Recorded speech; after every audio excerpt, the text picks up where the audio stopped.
ইতিহাসের সেই 4টি মার্কিন সামরিক অপারেশন, যেখানে শুধু দেশ নয়, গোটা ইতিহাসের গতিপথ বদলে দিয়েছিল একটিমাত্র ক্যাপচারের আদেশ।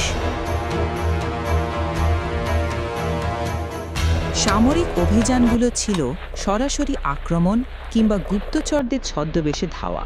এসব হলিউড মুভির গল্প মনে হলেও এগুলো হলো মার্কিন সামরিক ইতিহাসের সবচেয়ে সাহসী ও বিতর্কিত বাস্তব অপারেশন। আজ আমরা কথা বলবো ইতিহাসের মোড় ঘুরে দেওয়া 4টি সামরিক অপারেশন নিয়ে। ¡Venga por mí!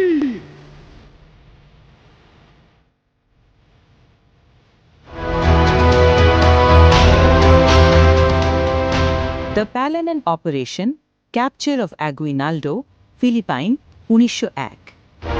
Operation Just Cause, the US invasion of Panama, Panama, 1989।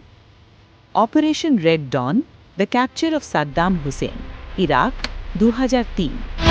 Operation Absolute Resolve, the capture of Nicolas Maduro, Venezuela, 2রা জানুয়ারি 2026।